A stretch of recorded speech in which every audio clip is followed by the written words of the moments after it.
Hello, welcome. कैसे हो आप सब? तो आज हम ड्राइंग करते हुए एक कथा सुनेंगे। पौराणिक कथाओं के अनुसार एक बार दुर्वासा ऋषि के द्वारा देवराज इंद्र को मिले श्राप के कारण लक्ष्मी जी स्वर्गलोक को छोड़कर अदृश्य हो गई। लक्ष्मी जी के चले जाने से इंद्र आदि देवता निर्बल और श्रीहीन हो गए। उनका सारा धन वैभव लुप्त हो गया। जब ये खबर दैत्यों को मिली तो उन्होंने स्वर्ग पर आक्रमण कर दिया और देवगण को पराजित कर स्वर्ग पर अपना कब्जा जमा लिया। उसके बाद निराश होकर इंद्र देवगुरु बृहस्पति और अन्य देवताओं के साथ ब्रह्मा जी की शरण में पहुंचे। ब्रह्मा जी ने उन्हें बताया कि देवी लक्ष्मी को पुनः प्राप्त करने के लिए आप सभी देवता भगवान नारायण की कृपा दृष्टि प्राप्त करो। उनके आशीर्वाद से आपको खोया वैभव और स्वर्ग पुनः मिल जाएंगे। इंद्र और अन्य देवताओं के आग्रह से ब्रह्मदेव उनके साथ भगवान विष्णु की शरण में पहुंचे। भगवान विष्णु ने उन्हें कहा, देवराज इंद्र, घबराने से बात नहीं चलेगी। मेरी बात ध्यान पूर्वक सुने। दैत्यों पर इस समय काल की विशेष कृपा है, इसलिए जब तक तुम्हारे उत्कर्ष और दैत्यों के पतन का समय नहीं आता तब तक तुम उनसे संधि कर लो, क्योंकि केवल यही तुम्हारे कल्याण का उपाय है। क्षीर सागर के गर्भ में अनेक दिव्य पदार्थों के साथ साथ अमृत भी छिपा है। उसे पीने वाले के सामने मृत्यु भी पराजित हो जाती है। इसके लिए तुम्हें समुद्र मंथन करना होगा। यह कार्य अत्यंत दुष्कर्य है, अतः इस कार्य में दैत्यों से सहायता लो।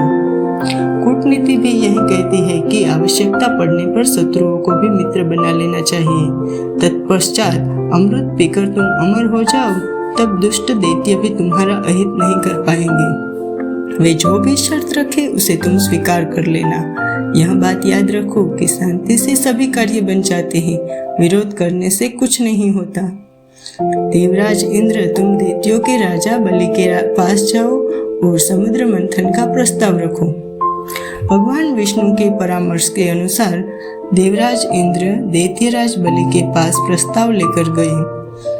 दैत्यराज बोले कि मैं समुद्र मंथन में देवताओं की सहायता करूं तो मेरा क्या लाभ होगा? देवराज इंद्र ने कहा, समुद्र मंथन से देवता और दानव अमर हो जाएंगे, क्योंकि समुद्र मंथन में से प्राप्त अमृत पीने से हम अमरता प्राप्त हो जाएगी।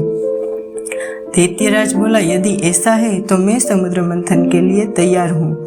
समुद्र मंथन में से अमृत की बात सुनकर राजा बलि को लालच आ गया था। समुद्र मंथन के लिए समुद्र में मंदराचल पर्वत को स्थापित कर वासुकी नाग की रस्सी बनाई गई। तत्पश्चात भगवान विष्णु ने कछुए का अवतार धारण करके मंदराचल पर्वत को अपनी पीठ पर रखा, ताकि मथनी स्थिर रहे और टूट न जाए। देवता वासुकी नाग को मुख की ओर से पकड़ने लगे। इस पर उल्टी बुद्धि वाले दैत्यों ने कहा, वासुकी नाग को मुख की ओर पकड़ने में आवश्यक तुम देवताओं का कोई लाभ होगा। हम भी शक्ति में कम नहीं है, हम मुख की ओर का स्थान लेंगे। देवताओं ने कहा, ठीक है, हम पुष्प के भाग से पकड़ लेंगे। अमृत पाने की इच्छा से सभी बड़े जोर से मंथन कर रहे थे। तभी समुद्र में से कालकूट नामक विष निकला। दैत्य ये देखकर बोले, अरे ये सब क्या है? समुद्र में से तो विष निकल रहा है, इससे तो हम सब मारे जाएंगे, भागो यहाँ से।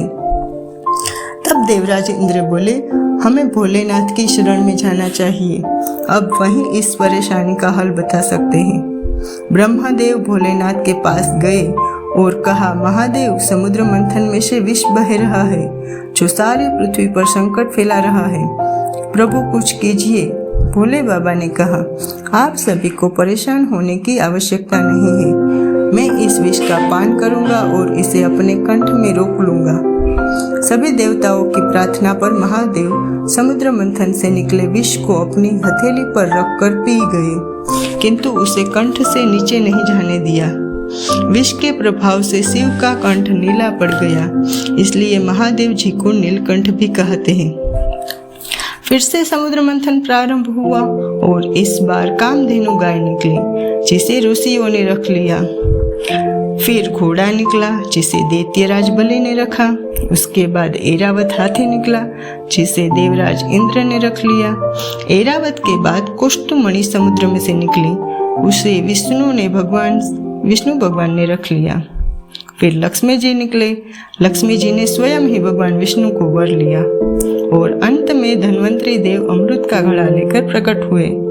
धन्वंतरी के हाथ से दैत्यों ने अमृत के घड़े को छीन लिया और उसके लिए आपस में लड़ने लगे। तभी देवता विष्णु भगवान के पास गए और उनसे मदद मांगी। विष्णु भगवान ने कहा, देवताओं की सहायता के लिए विष्णु जी ने मोहिनी रूप धारण किया। मोहिनी रूप धारण करके विष्णु भगवान ने दैत्यों के पास गए। दैत्यों को मोहित करके विष्णु भगवान ने अमृत का घड़ा ले लिया और देवताओं को पिला दिया। दैत्य तो मोहिनी के रूप से मोहित थे, तो वो तो अमृत पीना ही भूल गए। इस तरह देवताओं को अमृत मिला और हमारे भोले बाबा ने पृथ्वी की रक्षा के लिए विष का प्याला पी लिया। जय हो भोले बाबा की। अगर आपको ये कथा पसंद आई हो तो वीडियो को लाइक करें। धन्यवाद।